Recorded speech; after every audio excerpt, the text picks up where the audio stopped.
안녕하세요. 결혼한 지 4년 된 30대 여성이에요. 이렇게 사는 게 맞나 하는 회의감이 들 때면 남들은 어떻게 사나 하는 생각에 사연을 들으러 종종 오곤 했었는데 제가 제 이야기를 쓰는 날이 올 줄은 몰랐네요. 남에게 피해주지 않고 하루하루 열심히 살았다고 자부하는데 어머님 눈에는 제가 그저 남편을 조종하는 표독스러운 여편네로밖에 안 보이나 봅니다. 정말이지 허탈하기도 하고 마음이 안 좋네요. 남편과는 지금 작은 호프집을 하고 있어요. 여기는 서울이 아니고 지방이라 젊은 사람들이 놀 곳이 많이 없거든요. 그런데 근처에 대기업 공장이 있다 보니 젊은 사람들이 많이 살고는 있고요. 그래서 저희가 그 덕을 톡톡히 보고 있네요. 한 달에 남편과 저 두 사람 몫으로 2천 정도는 가져가고 있거든요. 물론 이렇게 말하면 금방 재벌되겠다고 빈정대는 사람들도 있는데 저희 한 달에 하루 쉬면서 일하고 있어요. 솔직히 저도 사람이니 때로는 너무 지치고 힘들어서 메뉴를 줄일까 쉬는 날을 늘릴까 별별 생각을 하곤 합니다. 하지만 또 통장에 찍히는 돈을 보고 있으면 그런 선택을 내리기가 쉽지 않네요. 처음 이 일을 시작할 때 돈으로 워낙 마음고생을 해서 그런 것 같아요. 사실 처음 결혼할 때만 하더라도 저희가 이렇게 장사를 하게 될 줄은 몰랐어요. 저는 저대로 남편은 남편대로 직장 생활을 하고 있었으니까요. 다만 제 직업은 그렇게 돈이 되는 일은 아니었습니다. 작은 출판사에서 그림작가로 일하고 있었는데 월급은 200 남짓이었고 그나마 외주 의뢰가 들어오면 4, 50 정도 더 버는 수준이었거든요. 반면에 남편은 3교대 생산직으로 월에 400 정도는 벌고 있었어요. 그래서 결혼할 때도 남편은 모아둔 돈이 1억 정도로 저희 2배 가까이 되더라고요. 하지만 결혼하고 얼마 지나지 않았을 때였습니다. 남편이 다니던 공장이 대대적으로 부서 개편을 했는데 그 과정에서 몇몇의 사내 조직이 문제가 되었던 모양이에요. 그리고 남편은 그 조직들 중 한 곳에 억울하게도 같이 일하는 팀장의 강요로 이름만 올리고 있었다는데 그게 화근이 되어 하루아침에 직장을 잃게 되었습니다. 결혼 당시 서로가 모아두었던 돈은 전부 다 집을 사는데 끌었었기 때문에 당장 다음 달부터 어떻게 먹고 살아야 할지 암담했어요. 그나마 결혼 생활을 하면서 다달이 제가 모아둔 돈이 있긴 했지만 언제까지 버틸 수 있을지 알 수 없었으니까요. 특히나 지역 특성상 대기업 공장은 남편이 다니던 곳 한 곳이 전부였거든요. 물론 작은 공장에 간다면 갈 수야 있었겠지만 월급부터 처우가 완전히 다를 건 안 봐도 뻔한 일이었고요. 그리고 까놓고 말해서 그나마 월급이 적지 않았으니 3교대여도 참고 다녔던 거지. 옆에서 지켜보니 3교대로 일을 한다는 게 말처럼 쉬운 일이 아니었어요. 남편 얼굴은 늘 푸석푸석했고 생기가 없었으니까요. 그러다가 우연히 인터넷에서 어떤 호프집에 관한 영상을 보게 되었는데 직감적으로 이건 되겠다 싶더라고요. 그리고 이참에 나도 돈 안 되는 직장은 그만두고 진짜 한번 치열하게 살아보자 하는 생각을 하게 되었지요. 그래서 남편에게 장사를 해보자 했습니다. 당신도 나도 경험은 없지만 어떻게든 한번 해보자고요. 그런데 문제는 자본이었어요. 알아보니 최소한 7천만 원은 든다던데 그때 제 수중에 정말 영혼까지 싹싹 털어도 2천만 원이 최대였거든요. 사는 집을 담보로 대출을 받을래도 이미 받은 대출이 있어서 상황이 여의치가 않았고요. 그러자 남편이 하는 말이 어머님 아버님께 한번 부탁을 해보자대요. 이번만큼은 도와주실 거라면서요. 남편이 그렇게 생각한 데는 그럴 만한 이유가 있었어요. 사실 남편이 어려서부터 아주버님한테 많이 치여서 자랐거든요. 남편 말에 의하면 어머님이 아주버님 대학원 가야 한다고 남편더러 대학에 가지 말고 취직을 하라고 하셨답니다. 한 번에 자식 2명 학비를 내줄 능력은 못 된다면서요. 그리고 저희 남편 말이지요. 좋게 말하자면 사람이 순하고 남의 마음을 잘 헤아리는데 즉 자기 밥그릇을 잘 못 챙겨요. 무슨 말이냐면 어머님 속상하실까봐 어머님께 싫다, 대학에 가고 싶다 소리를 못했다는 거예요. 그런데 왜 저희 어머님이 아주버님만 그렇게 싸고 도셨냐고요? 그건 아주버님이 태어나고 얼마 되지 않았을 때 크게 아프셨던 모양이에요. 시부모님 표현을 빌자면 아주 꼼짝없이 죽었구나 싶었다나요. 아무튼 그렇다 보니 어머님이 그날부터 지금까지 아주버님 일이라면 아주 열일 제쳐놓고 나서세요. 한마디로 꼼짝도 못 하시는 거지요. 그런데 대한민국이란 나라가 솔직히 대학물 안 먹은 사람이 성공하기 쉬운 곳은 아니잖아요. 한 사람의 인품이나 내면과는 상관없이 대학 간판만으로 이리저리 판단하기 일쑤니까요. 그리고 냉정하게 말해서 저 말이지요. 저는 서울에서 대학을 나오긴 했지만 그렇게 별 볼 일 있지는 않거든요. 그런데도 사람들이 제가 졸업한 대학 이름만 듣고도 대단하다며 치켜 세워주는 일이 자주 있었습니다. 그리고 그럴 때면 정말이지 부끄럽기도 하고 몸둘바를 몰라 했어요. 하지만 남편은 대학 간판이 없다 보니 구구절절 자기가 무슨 일을 하고 얼마를 벌고 설명을 해야 하는 일이 잦았고 그럼에도 불구하고 무시를 당하는 일이 종종 있었다네요. 그래서 그 일로 어머님한테 서운한 마음을 갖게 된 거고요. 아무튼 남편은 그동안 이래저래 매번 양보만 하고 살았으니 이번만큼은 자기가 한 번만 도와달라고 해보겠다대요. 처음 부탁하는 건데 설마 모른 척 하시겠냐면서요. 하지만 저는 별로 기대는 하지 않았어요. 저희 결혼할 때도 10,000원 한 장 안 보태주셨으면서 천명절에 제사비로 100만 원을 내놓으라 하셨던 분들이셨으니까요.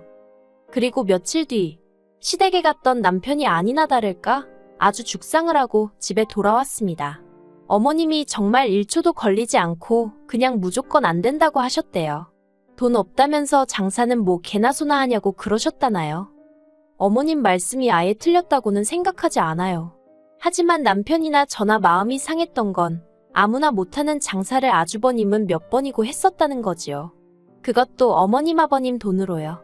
나중에서야 알게 된 일이지만 제가 남편과 결혼할 때만 하더라도 시부모님 두 분이 사시던 집은 어머님 명의로 된 자가였거든요.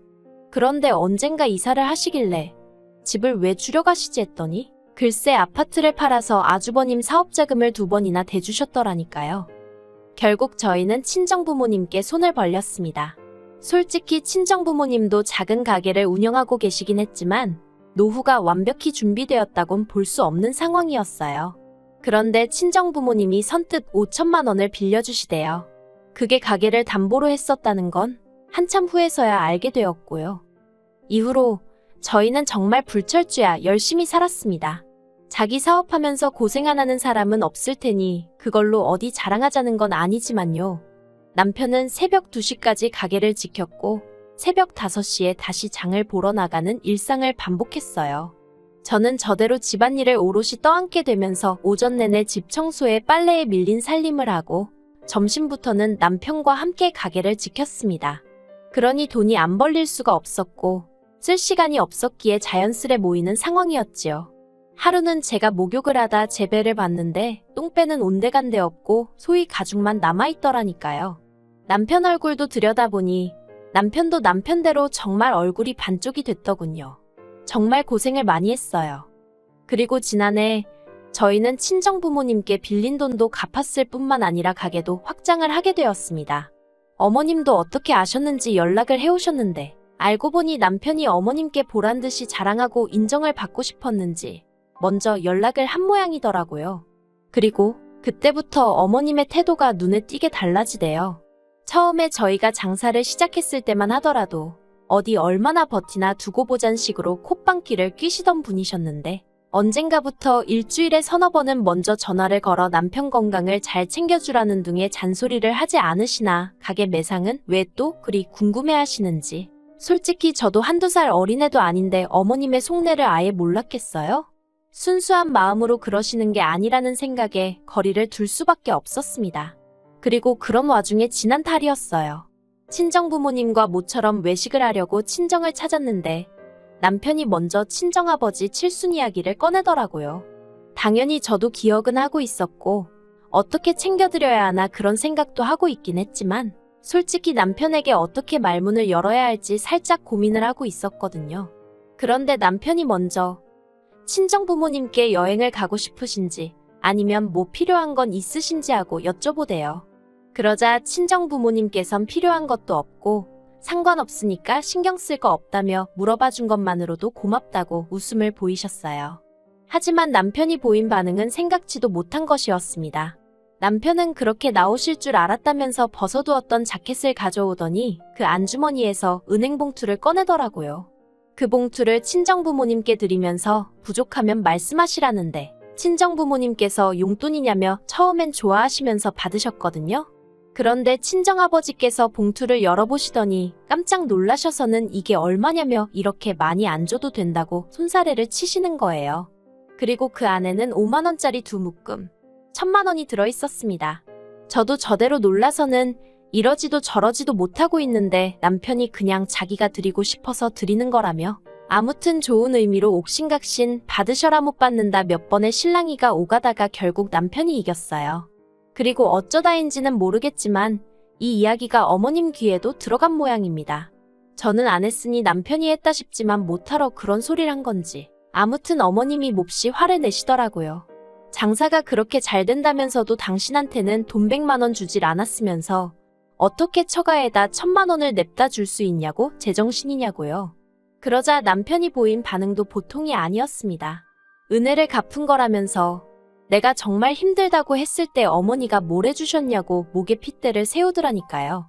저는 중간에서 속으로 고래싸움에 새우등 터진다더니 내가 딱 새우꼴이네 그러고만 있었어요. 몸을 사리고 있던 거지요. 하지만 아니나 다를까 그 불똥이 저에게 튀었습니다. 어머님께선 당신이 아무리 생각해봐도 그 순하고 부모 말이라면 껌뻑 죽던 당신 아들이 저러는 건 다 저 때문이라고요.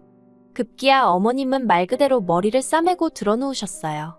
상황이 최악으로 치닫게 된 거지요. 그리고 저희 남편, 솔직히 심성 자체가 착한 사람이거든요.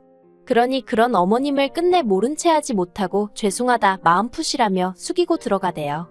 자식이기는 부모 없다지만 자식도 때로는 부모의 마음을 헤아려 드려야 하잖아요.